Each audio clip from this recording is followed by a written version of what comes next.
11월 7일 법률방송 러투데이 시작하겠습니다. 첫 소식입니다.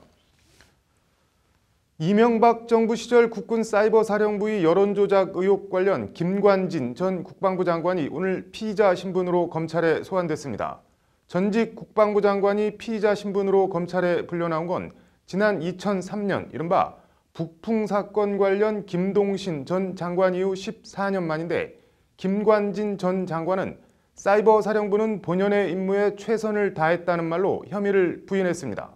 석대성 기자입니다. 검찰 포토라인에선 김관진 전 국방부 장관은 댓글 공작 관련 질문에 특유의 카리스마 있는 표정으로 이렇게 답했습니다. 북한의 기만적인 대남 선전선동에 대비해서 만든 것이 국군 사이버사령부 사이버 심리전 단이고, 그들은 본연의 임무 수행을 위해서 최선을 다했습니다. 검찰은 그러나 사이버 심리전단이 군 본연의 임무보다는 여론 조작이라는 가외일에 더 몰두했고, 그 꼭지점에 김 전 장관이 있다고 보고 있습니다.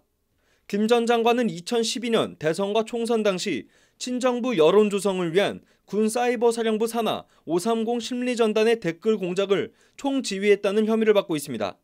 앞서 검찰은 김 전 장관이 사이버사령부의 댓글 공작 활동을 이명박 당시 대통령에게 직접 보고한 정황이 담긴 문건을 확보하고 김 전 장관을 출국 금지했습니다. 김 전 장관은 또 2012년 7월 댓글 공작에 투입할 군무원을 대량 선발하면서 성향 분석을 철저히 하라는 등 일종의 사상 검증을 지시한 의혹도 받고 있습니다.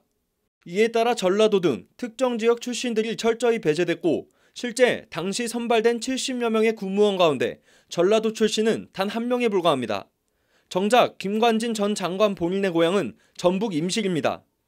김 전 장관은 이외에도 독일 육사 연수를 갔다 온 이른바 독사파 출신들을 무례하게 참겼다는 군내 인사 전행 의혹, 청와대 안보실장 재임 당시엔 세월호 보고 시간 등 관련 문서 조작에 가담했다는 의혹도 아울러 받고 있습니다. 검찰은 김 전 장관에 대해 구속영장을 청구하는 방안을 적극 검토하고 있습니다. 군내 서열 1위 합참의장, 국방부 장관, 청와대 국가안보실장에서 검찰 포토라인에선 댓글 여론조작 피의자, 한때 60만 국군을 지휘했던 김관진 전 장관의 오늘 모습입니다. 법률방송 석대성입니다.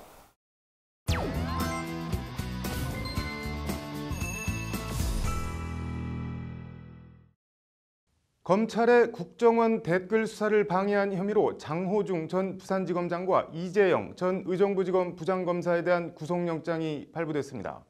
검찰 수사를 다른 사람도 아닌 같은 검사가 방해한 혐의로 구속된 황망한 현실.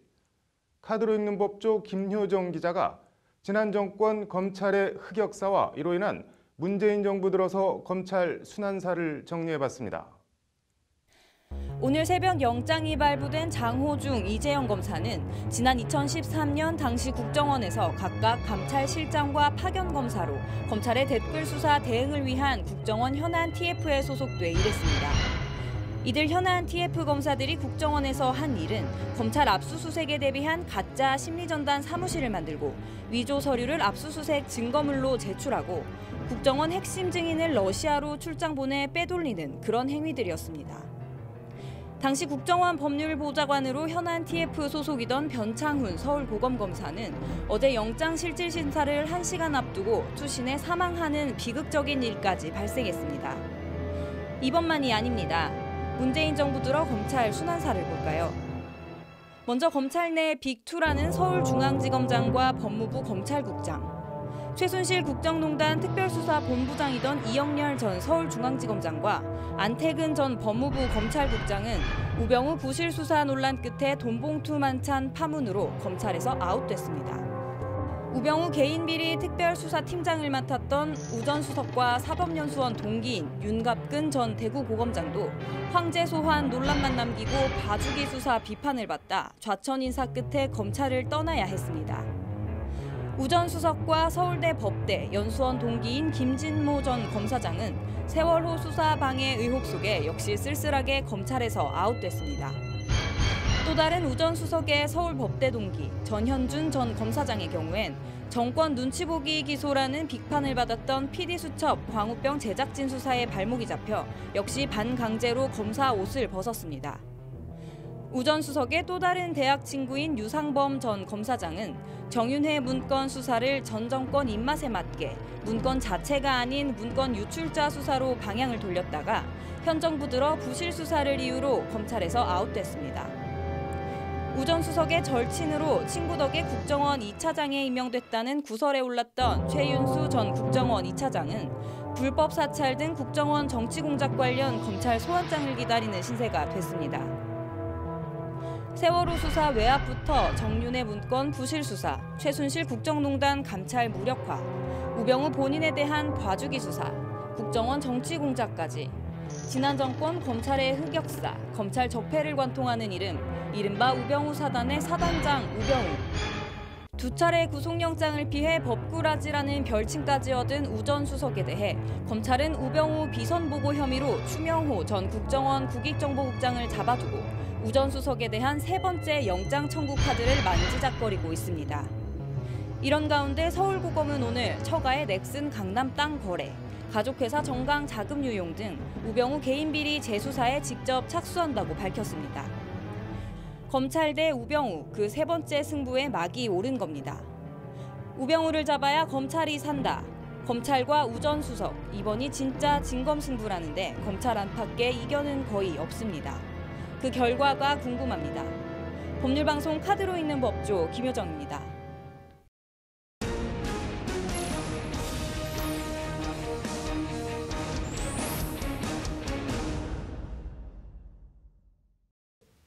네, 파리바게뜨가 제빵사들을 직접 고용하라는 고용노동부 명령에 대해 법원이 잠정 정지 결정이라는 걸 내렸다고 합니다. 로엔사이드 이철규 기자 나와 있습니다. 이 기자, 먼저 사건 발단 경위부터 좀 전해주시죠. 네, 그 고용노동부가 지난 9월 파리바게뜨 본사가 제빵기상 등 총 5,300여 명을 불법 파견 형태로 고용했다고 결론을 내렸고 이들을 11월 9일까지 직접 고용하라는 시정 명령을 내렸는데요. 파리바게뜨가 이에 불복해서 직접 고용 명령을 취소해달라 이런 행정소송을 지난달 31일 법원에 제출했습니다. 이게 본안 소송이고요. 파리바게뜨는 동시에 고용부의 그 직접 고용 시정 지시 처분 집행을 정지해달라는 가처분 신청도 함께 냈습니다.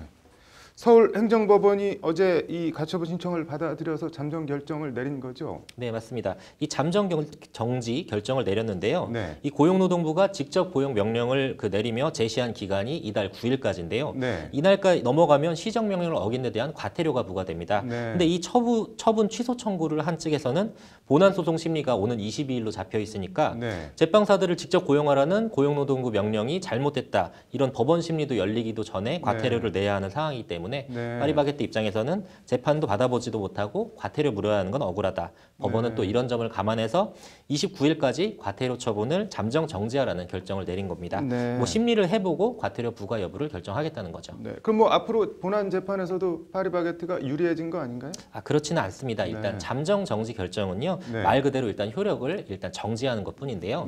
서울행정법원 관계자는 그 집행 정지 사건 기일이 늦게 정해지다 보니 결정 시까지 잠정 정지를 시킨 것일 뿐 특별한 의미는 없다. 이렇게 선을 그었습니다. 그런데 정부 행정명령에 대해서 업체가 불복해서 이렇게 소송을 제기한 건 상당히 이례적인 거 아닌가요? 예, 맞습니다. 그도 그럴 것이 파리바게뜨 측도 정부의 그 노동정책에 저항하는 것처럼 비칠까 봐 좀 조심스러운 입장을 보이고 있는데요. 일단 파리바게뜨 측은 점주와 합작법인을 만들어서 그 제빵기사들을 고용하는 방안을 추진하고 있는데 기한 내에 하기 힘들어서 일단은 과태료라도 면하자는 심정에서 소송을 제기한 거지 직접 고용 자체에 대한 시시비비를 가리자는 건 아니다. 이런 입장을 내비쳤는데요. 일각에서는 시정명령 자체에 위법성이 있다. 그래서 법적 판단을 받아봐야 한다는 내부 기류도 있는 게 사실입니다. 고용부 반응은 어떤가요? 고용부는 한마디로 당연히 부글부글한 분위기인데요. 시정명령 이행 기간을 한 차례 연장해줄 의사까지 밝혔었는데 파리바게뜨가 소송이란 초강수를 내리고 법원이 잠정 정지 결정까지 내려버리니까 고용부는 어제 아무래도 긴급 대책회의를 열고 대응책 마련을 논의했는데 현재로서는 충실한 재판 준비하는 것 빼고는 특별한 뾰족한 대응책은 없어 보입니다. 뭐 기업의 경영권과 공정한 시장 질서 확립이라는 명분 사이에서 재판부가 어떤 결정을 내릴지 관심이 가네요. 잘 들었습니다.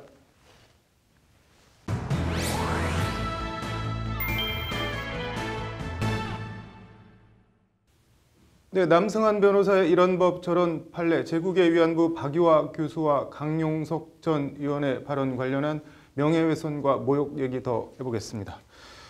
남 변호사님, 어제 강용석 전 의원이 아나운서 하려면 다 줘야 한다. 뭐 이 발언이 아나운서들에 대한 뭐 명예훼손이나 모욕이 아니라고 대법원이 판결했다고 하는데 판결 취지를 좀 간략하게 다시 한번 설명해 주시죠. 일단 아나운서가 되려면 또는 다 줘야 한다는 표현은 경멸적 표현이다라는 것은 인정했습니다. 경멸적 표현이면 모욕죄가 성립할 가능성이 있는 겁니다. 그런데 경멸적 표현이 되더라도 피해자가 누군지 알 수 있어야 한다는 건데요.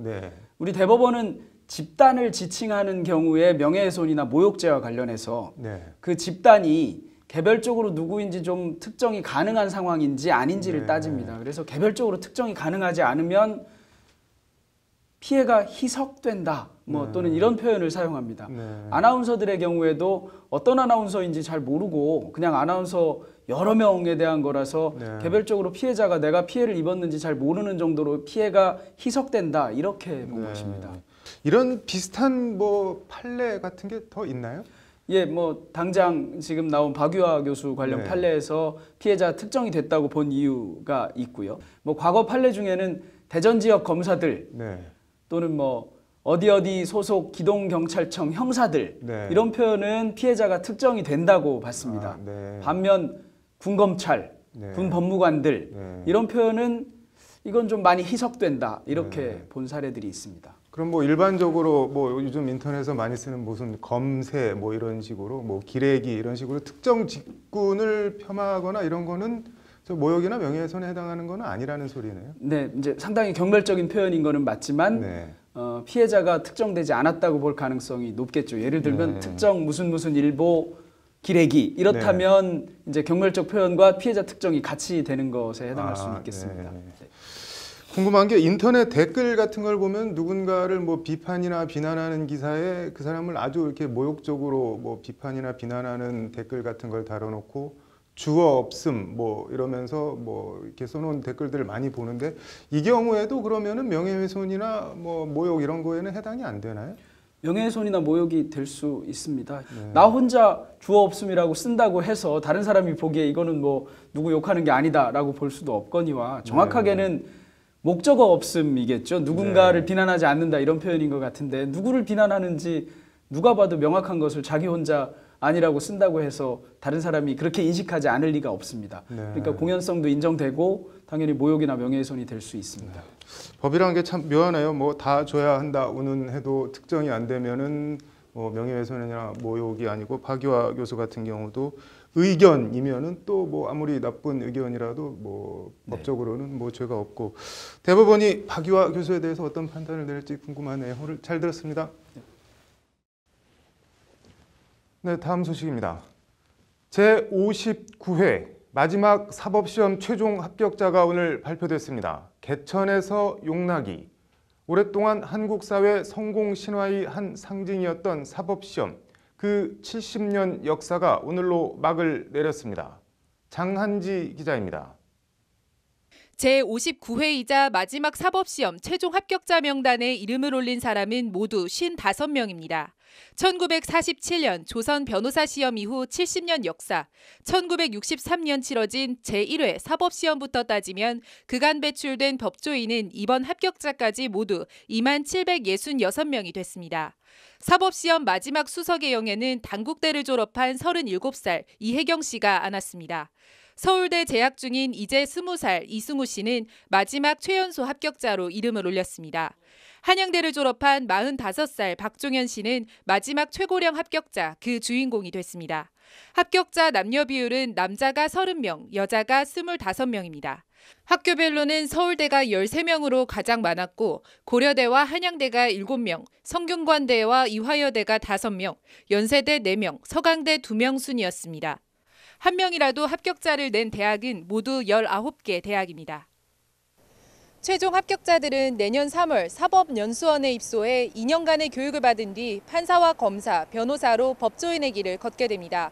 마지막 사법연수원 기수, 사법연수원 49기, 법조인 생활 내내 이들을 따라다닐 이름입니다. 법률방송 장한지입니다. 네, 이어서 법조계 소식 전해드리겠습니다.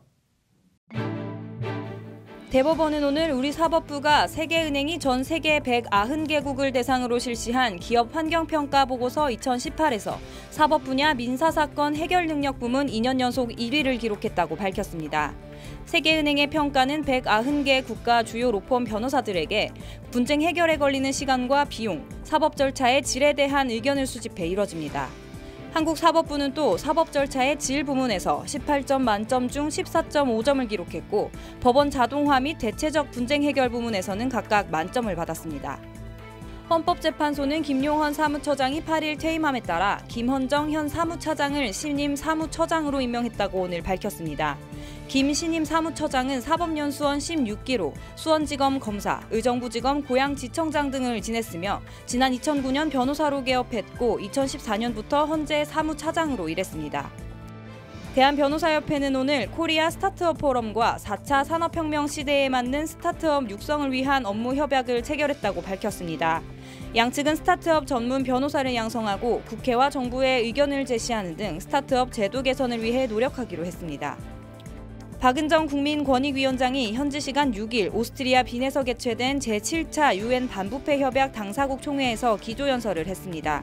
박 위원장은 국정농단 사태를 정부와 국회, 법원과 시민사회의 반부패 역량으로 극복한 것은 한국의 법치주의 확립과 자정 능력을 보여준다고 말했습니다.